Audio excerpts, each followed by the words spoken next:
Basta um pouco mais.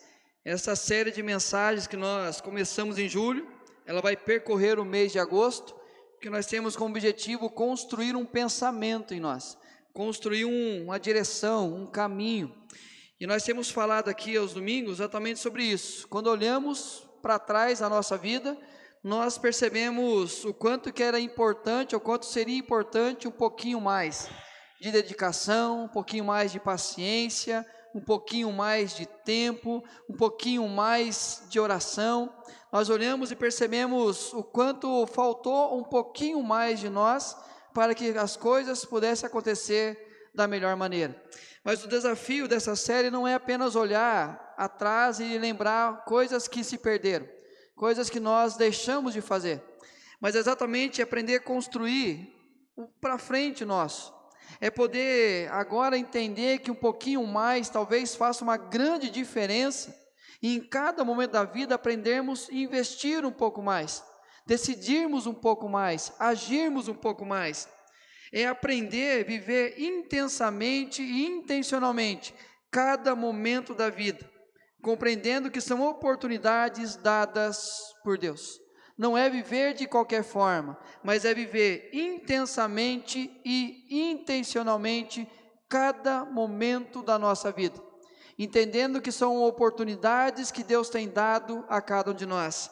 E o texto da série: tudo quanto tiver a mão para fazer, faze-o conforme as tuas forças. E ele diz: porque no além, para onde tu vais, não há obra, nem projetos, nem conhecimento, nem sabedoria alguma. O que ele está dizendo é que aquilo que nós podemos fazer aqui neste mundo, nós só o faremos enquanto estivermos vivos. E é interessante que o escritor de Eclesiastes, ao longo de todo o livro, ele usa a expressão fazer alguma coisa. É exatamente aquilo que nós fazemos debaixo do sol, aquilo que nós fazemos enquanto nós estamos neste mundo. Mas quando ele trabalha essa questão de fazer algo, nós vimos domingo passado, entre comer, beber e fazer, ele fala que não há como fazer isso com grande alegria, a não ser na presença de Deus. Então tudo aquilo que nós nos expusermos a fazer, que façamos a partir da nossa relação com Deus, a partir da nossa vida com Deus. A conclusão do autor de Eclesiastes é que devemos viver a partir da nossa relação com Deus em obediência e adoração. Nós nascemos para viver uma relação com Deus. O pecado nos afastou de Deus, mas em Cristo nós fomos reconciliados, e isso se tornou agora possível viver a vida em obediência e adoração, a partir de uma relação com Deus. É interessante que o escritor vai chegar no capítulo 9, e ele vai falar para a gente assim: alegra-te, jovem, na tua juventude, e recreie-se o teu coração nos dias da tua mocidade. Anda pelos caminhos que satisfazem ao teu coração e agradam aos teus olhos. Ele fala exatamente sobre uma vida de recreação, uma vida de alegria. Ele fala que nós devemos aproveitar o melhor da vida. Aquilo que está no nosso coração, nós devemos aprender a fazer. Então ele fala que nós não olhamos para a vida como uma mesmice, como ele vai dizer ao longo dos capítulos, ou uma vida chata demais, mas ele nos ensina a nos alegrar, a recrear-se, a buscar os caminhos que satisfazem ao nosso coração e que agradam aos nossos olhos. Mas ele coloca um porém, saiba porém que todas estas coisas Deus te pedirá contas. Parece que aqui ele faz uma empolgação na nossa vida, ele fala para celebrarmos, nos alegrarmos, mas de repente ele fala: olha, eu vou pedir, você vai ter que pagar tudo isso daí. É como se, por exemplo, você fosse convidado para almoçar num lugar caríssimo, chique demais, na expectativa que a pessoa fosse pagar. Mas quando chegasse no finalzinho daquele jantar, a pessoa fosse embora e falasse: comeu gostoso, aproveitou, agora você vai pagar a conta. Não é isso que ele está dizendo, não é uma repreensão divina, mas é uma orientação divina, exatamente para que afaste, pois, o teu coração o desgosto e remove da tua carne a dor, porque a juventude e a primavera da vida são vaidade. E eu sei, quando eu disse aqui, faça o que está no seu coração. Não, peraí, pastor, nosso coração é enganoso. nosso coração sempre vai declinar para aquilo que é ruim, aquilo que é mal. Mas é exatamente por isso que ele fala: você pode aproveitar, você pode se alegrar, você pode se recrear, mas faça uma escolha sábia. Faça uma escolha usando a sua sabedoria. Faça uma escolha sabendo que algumas decisões na sua vida, o seu corpo vai sentir, a sua emoção vai sentir, e se tornará algo penoso para você. Aquilo que aparentemente era prazeroso, torna-se algo penoso, porque você tomou uma decisão de fazer algo que não afastava do teu coração o desgosto e nem da tua carne a dor.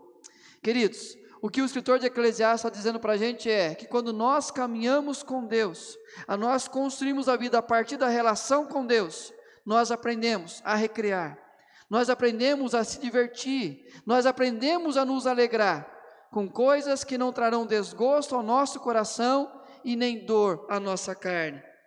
É a partir da nossa relação com Deus, teremos mais clareza sobre o que nos provocará dor ou nos oferecerá a paz. É exatamente andando com Deus que eu vou saber o que vai promover dor na minha vida, e andando com Ele eu sei exatamente o que vai promover a paz. E é interessante que Tiago, na sua carta, no contexto de diversas provações, como ele diz, ele coloca a seguinte expressão: se porém algum de vós necessita de sabedoria, peça a Deus, que a todos dá liberalmente, e nada lhes impropera, e ser-lhe-á concedida. Peça-a, porém, com fé, em nada duvidando, pois o que duvida é semelhante à onda do mar, impelida e agitada pelo vento. Então, diante de circunstâncias que podem nos trazer a dor, diante de situações que podem nos trazer amargura ao coração, ele diz: peça sabedoria para Deus, peça orientação para Deus. Construa a sua vida a partir daquilo que Deus ensinar a você.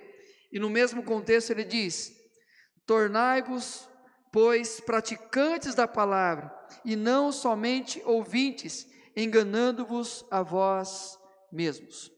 Diante de uma realidade que ele nos ensina a pedir sabedoria, ele fala: agora põe em prática. Coloca em prática aquilo que Deus colocar no seu coração. Aquilo que Deus diz na sua palavra, aprenda a colocar na prática. É uma busca por sabedoria prática, não apenas uma gama de conhecimento teórico, filosófico ou ideológico, mas algo que impacta a nossa existência. Queridos, é impressionante o quanto de pessoas que pedem a Deus sabedoria, o quanto que diante de circunstâncias da vida nós pedimos: Deus, me dê sabedoria. Mas o grande problema nosso não é que Deus não dá sabedoria, Ele dá sabedoria porque Ele promete na palavra dEle. Mas o grande problema nosso é o que vai depois que Ele nos dá a sabedoria, que Ele nos dá essa palavra, essa orientação, porque falta-nos a parte prática, falta-nos a obediência em relação àquilo que Deus vai falar a cada um de nós. Diante, por exemplo, de uma circunstância, de um relacionamento complicado, conturbado, o Senhor nos ensina a perdoar na palavra dEle, e nós pedimos sabedoria: Deus, como que eu vou lidar com essa circunstância?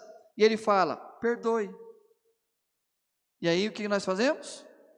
Deus, me dá sabedoria, e Ele diz: perdoe. Mais uma vez: Senhor, eu peço, me dê sabedoria o que fazer na relação. E Ele diz: perdoe. Mas o grande problema nosso é que nos falta a sabedoria prática. E o que nós encontramos nas Escrituras é exatamente uma orientação prática da vida. Por exemplo: lâmpada para os meus pés é a tua palavra, e luz para os meus caminhos. Não é apenas algo que vai ficar estagnado na minha vida, não, mas é algo que vai me dar a direção, a condução da minha vida. Diz assim no Salmo 119, 9: de que maneira poderá o jovem guardar puro o seu caminho? Observando segundo a tua palavra. Um jovem pede sabedoria: Senhor, como eu posso manter puro o meu caminho? A resposta é: observando segundo a tua palavra. Ou no Salmo 119, versículo 11: guardo no coração as tuas palavras, para não pecar contra ti. Aí nós vamos para o nosso mestre, Todo aquele, pois, que ouve estas minhas palavras e as pratica, será comparado a um homem prudente, que edificou a sua casa sobre a rocha. Não basta apenas buscarmos em Deus sabedoria, não basta apenas buscarmos em Deus orientação, se nós não dispusermos o nosso coração em praticar aquilo que Ele nos orienta. Falta um pouco mais de sabedoria prática, de vivermos um pouco mais a palavra de Deus. Falta-nos um desejo, uma atitude, uma decisão de vivermos um pouco mais, de praticarmos um pouco mais, de termos um pouco mais de sabedoria prática. E é sobre isso que eu quero conversar com vocês, um pouco mais de prática das Sagradas Escrituras. O texto da primeira carta aos Tessalonicenses, capítulo 2, do verso 13 ao 16.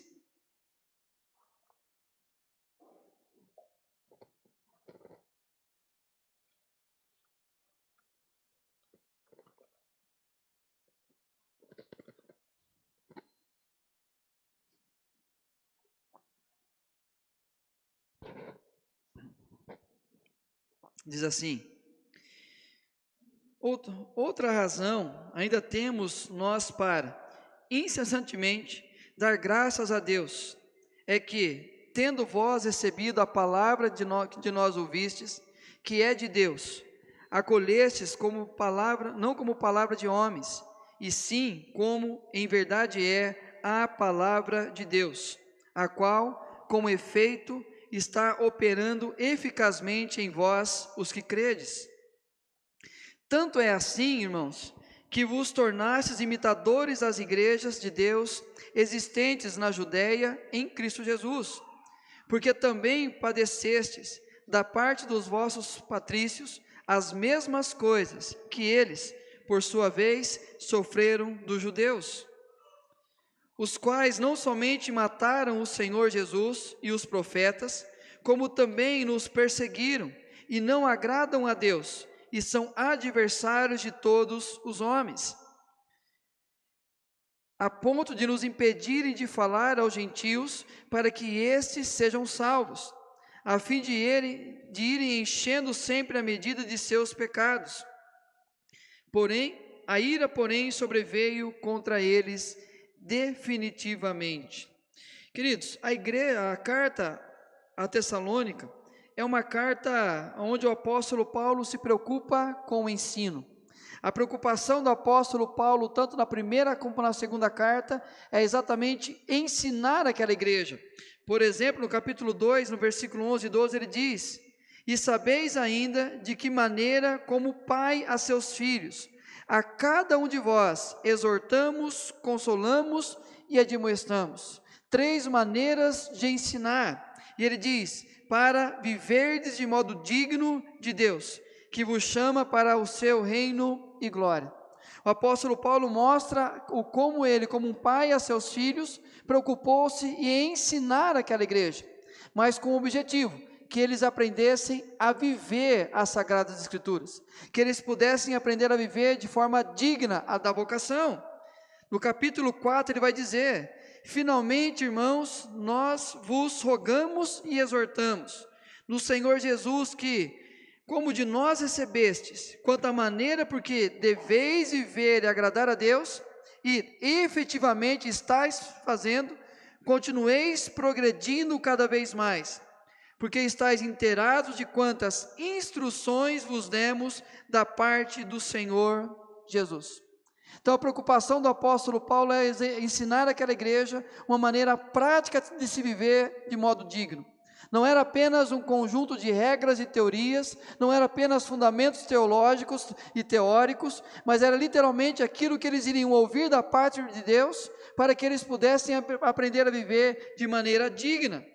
E no capítulo 2, versículo 13, ele fala que esta palavra de Deus, com efeito, está operando eficazmente em vós, os que credes.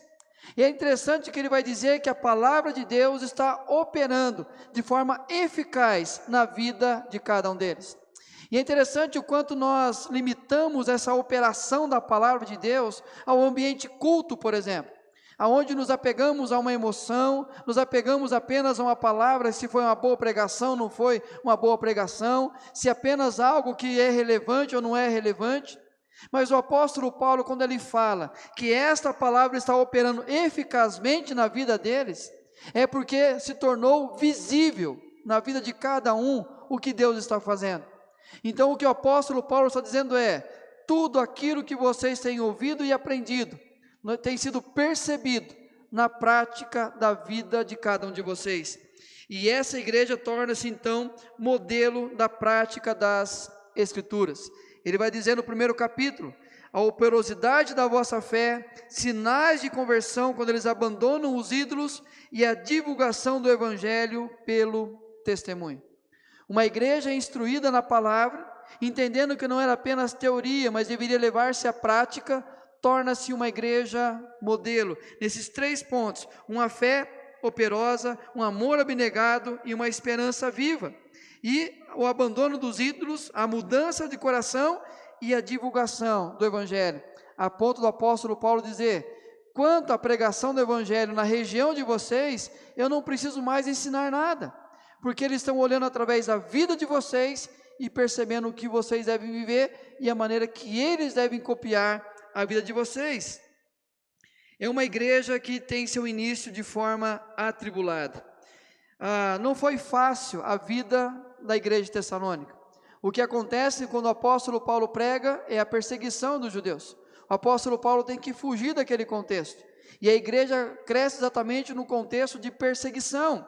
Mas é interessante que ele diz: com efeito, vos tornastes imitadores nossos e do Senhor, tendo recebido a palavra, posto que em meio de muita tribulação. Mas ele conclui: com alegria do Espírito Santo. Vocês receberam a palavra, mesmo que em meio de muita tribulação, perseguição, problemas, mas com alegria do Espírito Santo. A tribulação interna, que é a conversão, e a externa, que é a busca por santificação, só eram superadas pela alegria de saber que estavam vivendo a vontade de Deus revelada em sua palavra.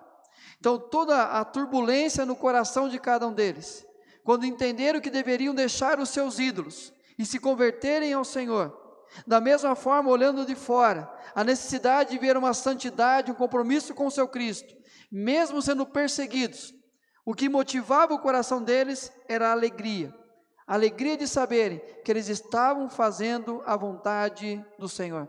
Queridos, na nossa vida, nós precisamos entender que a única coisa que pode nos fazer manter fiéis àquilo que Deus quer para nós, quanto cumprimento da palavra, é exatamente a alegria de saber que nós estamos procurando fazer aquilo que é a vontade de Deus. Da mesma forma, devemos aprender a deixar nossos ídolos do coração e da cultura que nos rodeia, e tomarmos a decisão de vivermos cada dia um pouco mais, segundo as Sagradas Escrituras. É exatamente ouvir a palavra, e através dela perceber que nós estamos construindo ídolos, que nos afastam de Deus, e entender que a palavra implantada no nosso coração, deve tirar de nós os nossos ídolos, para que tenha prioridade apenas o que o Senhor quer para nós. Da mesma forma, entender que diante dessa cultura que nós vivemos, nós precisamos rejeitar a cultura, nós precisamos aprender a rejeitar as ideologias deste mundo, nós precisamos tirar aquilo que o mundo tenta implantar sobre nós, para que possamos apenas ouvir o que Deus tem a dizer sobre cada um de nós. Nas palavras de Calvino, ora, nosso saber não deve ser outra coisa senão abraçar com branda docilidade e certamente sem restrição tudo quanto foi ensinado nas Sagradas Escrituras. Esse deve ser o dever e o papel de cada um de nós. Basta um pouco mais de prática das Sagradas Escrituras. 3 lições simples e práticas. A primeira, pela convicção de ser ela a palavra de Deus. Eu quero praticar um pouco mais, por uma simples razão, porque eu acredito que ela é a palavra de Deus. Olha o que o apóstolo Paulo disse à igreja: tendo vós recebido a palavra de nós ouvistes, que é de Deus, acolheste não como palavra de homens, e sim como e sim como em verdade é a palavra de Deus. Pedro, na sua carta, vai dizer: sabendo primeiramente isto, que nenhuma profecia da Escritura provém de particular elucidação, porque nunca jamais qualquer profecia foi dada por vontade humana. Entretanto, homens santos falaram da parte de Deus, movidos pelo Espírito Santo.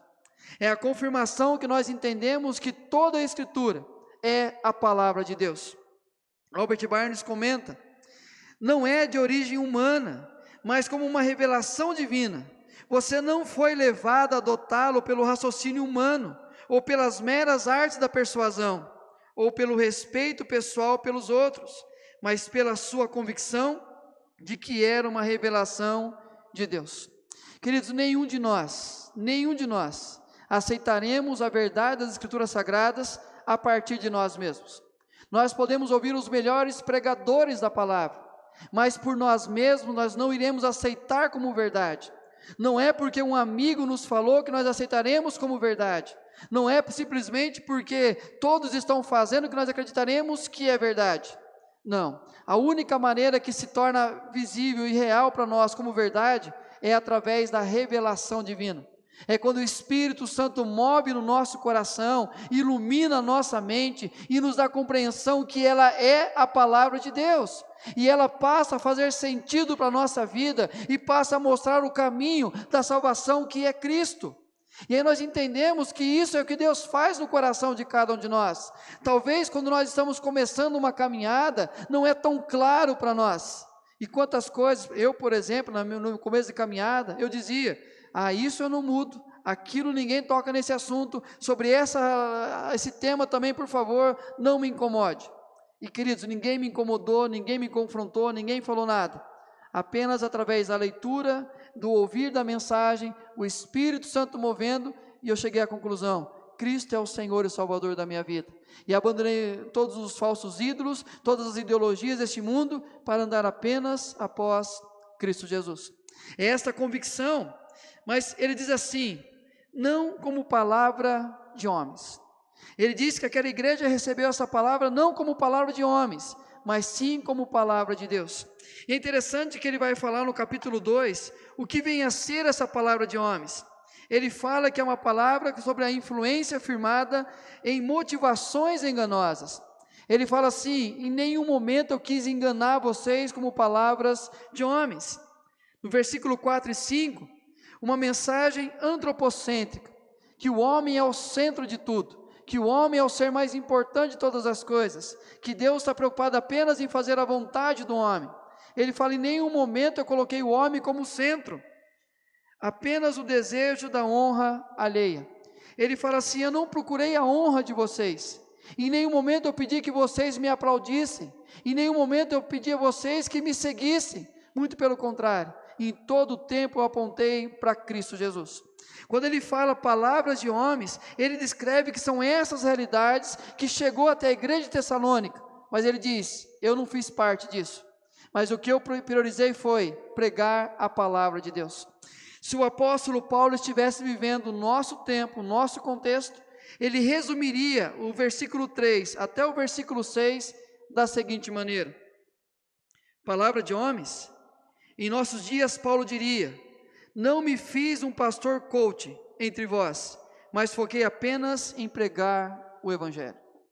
Eu não me fiz um pastor coach entre vós, mas só tomei uma decisão: pregar o Evangelho. É interessante o quanto nós somos movidos por aquilo que os pastores modernos dizem. Queridos, a palavra do homem consola, empolga, mas não transforma. Nós ouvimos os coaching pregando ou tomando lugar nos púlpitos, trazendo palavras para a gente, e nos sentimos motivados, empolgados. Aquilo mexe com a nossa emoção, mexe com o nosso sentimento, aquilo nos dá um novo fôlego para viver mais um dia. Mas são palavras que apenas consolam e empolgam, mas são palavras que não confrontam, são palavras que não trazem transformação sobre a nossa vida. O apóstolo Paulo diz: com efeito está operando eficazmente em vós os que credes. É a transformação interna, a conversão, que nos conduz a crer. e a revelação contínua, a nossa santificação, que promove em nós mudanças, mas para isso é preciso crer. Se nós não acreditarmos que é a palavra de Deus, nós apenas iremos olhar como uma teoria, como uma ideologia de vida, mas nós não tomaremos a decisão de praticarmos um pouco mais a palavra de Deus. Queridos, talvez o nosso coração rebelde o tempo todo, quando nós clamamos por sabedoria e Deus nos dá a palavra, nós levantamos argumentos, nós contra-argumentamos, como foi com Eva, como foi com Adão, como foi com tantos homens e mulheres do passado. Nós tentamos justificar as nossas atitudes. Mas se nós queremos viver um pouco mais do que Deus tem para nós, é preciso ter a convicção que ela é a palavra de Deus. Mas uma segunda lição desse texto, basta um pouco mais da prática das Sagradas Escrituras, pela convicção de se estar fazendo o que é certo. Tanto é assim, irmãos, que vos tornastes imitadores das igrejas de Deus existentes na Judeia em Cristo Jesus, porque também padecestes da parte dos vossos patrícios as mesmas coisas que eles, por sua vez, sofreram dos judeus. É interessante que ele fala, sofreram dos judeus. Como poderiam acreditar, estarem fazendo o certo, se eram os judeus, o povo da palavra, que os estavam perseguindo? Como que eles poderiam chegar à conclusão? Não, realmente é a palavra de Deus. Se aquele povo que era conhecido como o povo da palavra, o povo da aliança, o povo firmado nas Escrituras, era o povo que estava perseguindo eles. Sabe o que acontece com a gente muitas vezes? Nós queremos viver a palavra de Deus, mas nós simplesmente deixamos de viver, porque olhamos para outras pessoas que não temem a Deus, outras pessoas que nem sequer conhecem a palavra de Deus, e elas aparentemente estão alegres, aparentemente elas estão felizes, elas estão prosperando, e a partir daquilo eu permito entrar na minha mente, no meu coração, da seguinte maneira: espera aí, essa pessoa não tem compromisso nenhum com Deus, e ela está fazendo o que ela está fazendo, ela está feliz, então significa que o que ela faz não é errado. E aí eu começo então a criar argumentos para que eu possa me afastar da palavra de Deus, achando que porque é legal ou faz bem, é certo fazer. Não, o que nós entendemos aqui, que o apóstolo Paulo diz para eles, que eles têm um modelo, que eles têm aprenderam a viver como um modelo da igreja da Judeia, mas ele diz, vocês estão sendo perseguidos pelos judeus, como saber que era a coisa certa? O apóstolo Paulo diz, os quais não somente mataram o Senhor Jesus e os profetas, como também nos perseguiram e não agradam a Deus, e são adversários de todos os homens. É interessante que o apóstolo Paulo cita Jesus e os profetas. São exatamente dois com um ministério específico: levantar acusações contra aqueles que contrariam a vontade de Deus. Esse é o papel do profeta, não é o papel do profeta do século 21, que diz assim, assim diz o Senhor, eis que eu prosperarei sobre a sua vida. Esse não é o papel do profeta. O papel profeta bíblico é, vocês estão em pecado, a nação está em pecado, a sua família está em pecado, o povo está em pecado, e como consequência disso estão colhendo os frutos do seu pecado. É preciso arrepender-se e voltar a cumprir as Sagradas Escrituras. Esse é o papel do profeta. Mas quando os profetas se levantaram, quando o próprio Cristo se levantou, a decisão daqueles era se levantar e matar os seus profetas. Por quê? Porque contrariavam a expectativa humana deles, contrariavam a expectativa que eles tinham para a vida deles. E é o que acontece no nosso contexto. Quando nós ouvimos uma mensagem que contraria a nossa vontade é, eu queria matar esse pastor, queria matar aquele irmãozinho que veio falar para mim que eu estava errado, porque a Bíblia fala outra coisa. A minha vontade era essa. Por quê, queridos? Porque muitas vezes nós estamos achando que o errado se tornou certo. Mas quando eu olho para as Escrituras Sagradas, eu percebo que eu preciso ter convicção que eu estou fazendo certo. E ele diz assim, tornaste imitadores das igrejas de Deus existentes na Judeia em Cristo Jesus. A convicção de estar fazendo certo era dada pelo anseio de viver igual a Cristo e a seus fiéis seguidores. Paulo fala assim, os judeus estão perseguindo vocês, mas eles se perderam. Eles negaram as Escrituras, eles não aceitaram que Jesus é o Messias, mas a igreja da Judéia compreendeu isso, e vocês se tornaram iguais a eles. E vocês se tornaram iguais a eles não porque por costume, não, porque assim como eles estão em Cristo, vocês também estão em Cristo. Era uma vida em oposição às ideologias, à religiosidade e qualquer outra forma que se opunha às Escrituras. O que o apóstolo Paulo está dizendo para eles é: vocês tiveram a convicção que estão fazendo o certo. E toda vez que alguma coisa que se opõe às Escrituras é colocado para vocês, vocês rejeitam. Por exemplo, pois essa é a vontade de Deus, a vossa santificação. Paulo fala que eles deveriam viver de forma diferente do seu contexto, diferente do mundo daquela época. Da mesma maneira, nós precisamos aprender a viver de forma diferente daquilo que as pessoas estão vivendo, quanto a valores, quanto a ideologias, quanto aquilo que tem destruído os nossos lares, os bons costumes, os bons valores. No tocante ao amor fraternal, em um mundo cercado de ódio, em um mundo cercado de divisões, mesmo pregando o amor, é um mundo que cada vez mais traz o ódio, a separação, a divisão, e aí o que nós entendemos é, o apóstolo Paulo fala, vocês vão no caminho contrário, vocês vivem o amor fraternal, e no finalzinho da carta ele dá vários exemplos. Paulo expõe sobre o cuidado mútuo, sobre a satisfação em servir a Deus, sobre a oração, a gratidão e a contínua revelação do Espírito Santo sobre a nossa vida.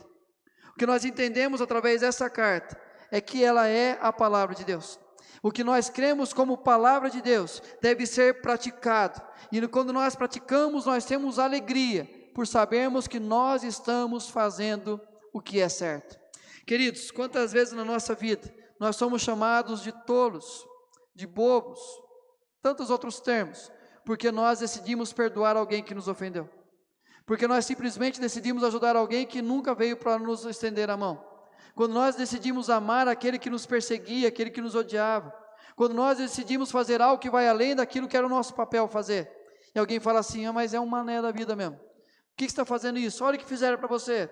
Queridos, pela convicção de estar fazendo o que é certo, simplesmente por isso, querer um pouco mais, por uma simples convicção, eu estou fazendo o que é certo, é o que eu tenho aprendido nas Escrituras Sagradas.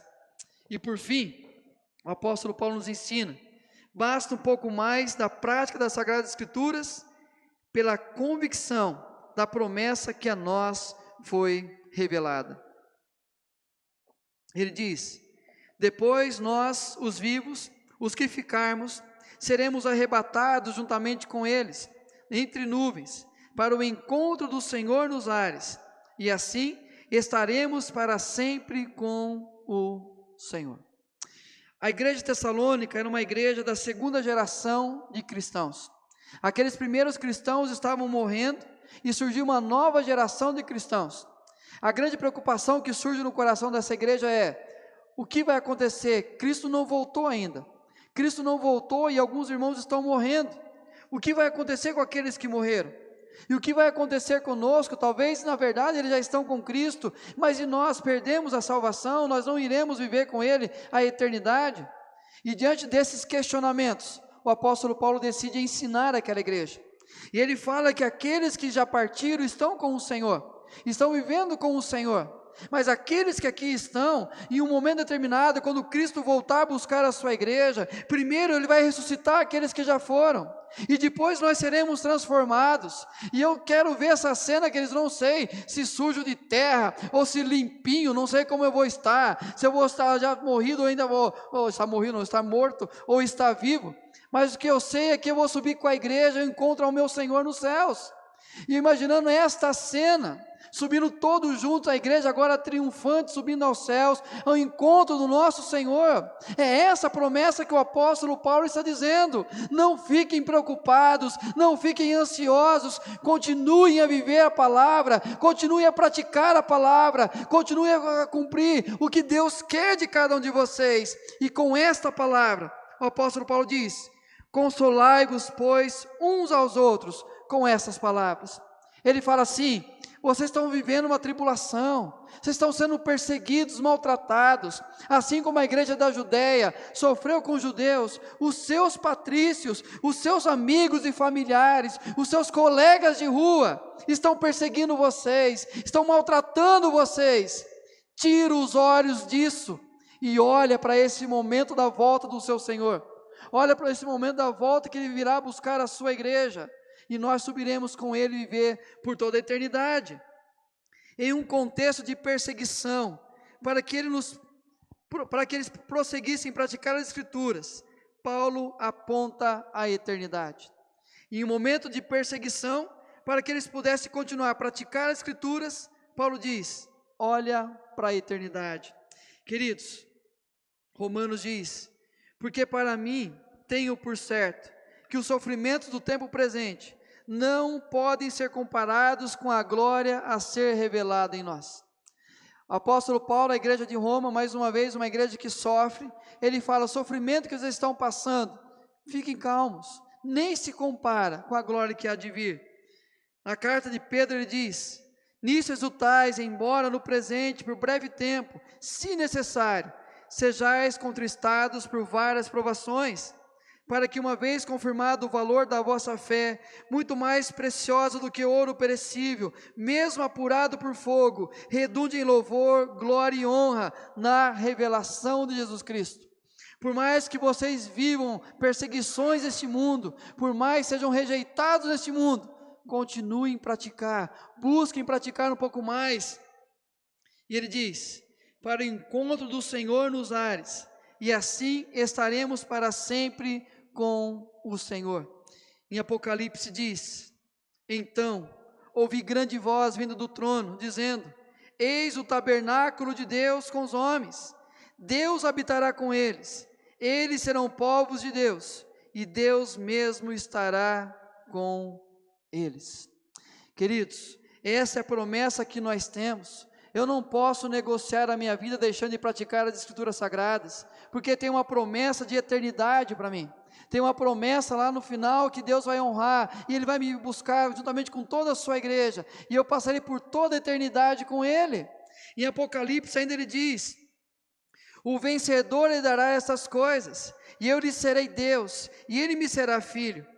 Quanto, porém, aos covardes, aos incrédulos, aos abomináveis, aos assassinos, aos impuros, aos feiticeiros, aos idólatras e a todos os mentirosos, a parte que lhes cabe será no lago que arde com fogo e enxofre, a saber, a segunda morte.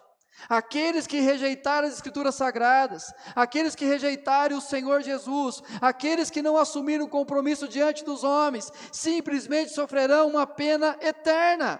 Essa é a realidade que nós encontramos nas Escrituras Sagradas.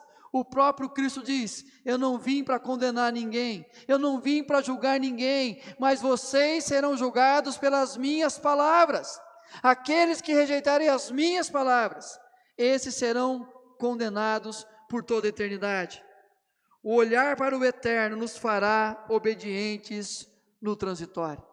Quanto mais eu entendo que as Escrituras Sagradas têm me ensinado a viver a vontade de Deus, mais eu vou rejeitar as ideologias deste mundo, mais eu vou rejeitar as meias verdades deste mundo, mais eu vou rejeitar o que os homens tentam fazer, para que a palavra de Deus seja apagada, escondida, abafada e não seja vivenciada. Queridos, nós temos a possibilidade de tomar uma decisão na nossa vida, de querer viver um pouco mais das Sagradas Escrituras, pela convicção da promessa que a nós foi revelada. Basta um pouco mais de prática das Sagradas Escrituras, pela convicção de ser ela a palavra de Deus. Por que eu quero cumprir? Porque é a palavra de Deus. Queridos, nós somos dele, e ele sabe o que é melhor para a gente. Pela convicção de estar fazendo o que é certo. Foi Deus que falou, foi Deus que mostrou na palavra dele. Por que eu farei o que o outro quer, o que o homem quer, o que a humanidade quer? Eu sei que é a palavra dele e eu sei que é certo. Pela convicção da promessa que a nós foi revelada. Nós temos uma eternidade, nós temos uma promessa em Cristo Jesus. E ele diz assim no versículo 1 e 2, e eu encerro a mensagem com essa passagem. Finalmente, irmãos, nós vos rogamos, exortamos no Senhor Jesus, que como de nós recebestes, quanto à maneira porque deveis viver e agradar a Deus, e efetivamente estáis fazendo, continueis progredindo cada vez mais, porque estáis inteirados de quantas instruções vos demos da parte do Senhor Jesus. O quanto nós temos aprendido e ouvido, tudo que foi instruído a cada um de nós já temos praticado, nós já temos buscado fazer, nós já temos na nossa vida tentado cumprir a palavra de Deus, mas nós não devemos nos contentar em apenas parte, mas nós temos que aprender a fazer mais, intensamente, viver intencionalmente, buscar cada vez mais progredir em viver a palavra de Deus. Queridos, cada dia um pouco mais da prática das Sagradas Escrituras, para que possamos colher as promessas de Deus e aguardar aqui neste mundo, igreja militante, igreja que luta contra o pecado, mas no momento, igreja triunfante, uma igreja que encontrará com o seu Senhor nas alturas e assim desfrutará com Ele de toda uma eternidade. Vamos orar? Pai, nós queremos, ó Deus, viver a Tua palavra. O Senhor conhece a nossa limitação, sabe que nós somos pecadores, ó Deus, mas a Tua graça nos assiste, o Senhor nos perdoa, nos restaura, o Senhor nos dá condições de confessar nossos pecados em Cristo, e assim nós somos perdoados, e em Cristo, ó Pai, nós somos restaurados e reconciliados, e nós podemos andar em novidade de vida, porque as velhas coisas ficaram para trás e tudo se fez novo, ó Pai. E assim, ó Deus, nós pedimos ao Senhor, ó Pai, sempre sabedoria, mas nos perdoe, ó Deus, por tantas vezes ficarmos apenas com a teoria daquilo que o Senhor tem nos dado. Nos ensina a viver uma sabedoria prática, a obedecer, ó Deus, a Tua palavra, a viver um pouco mais, a querer um pouco mais, viver, ó Deus, as Sagradas Escrituras, porque nós sabemos, ó Deus, que nós iremos colher como bênçãos na nossa vida aqui, e muito mais do que isso, na nossa eternidade, ó Pai. Abençoe a Tua igreja, que sejamos cada vez mais imitadores de Cristo Jesus, e vivamos a Tua palavra, para a Tua honra e Tua glória, em nome do Senhor Jesus, amém. Queridos, nosso tempo já passou um pouquinho, tivemos várias coisas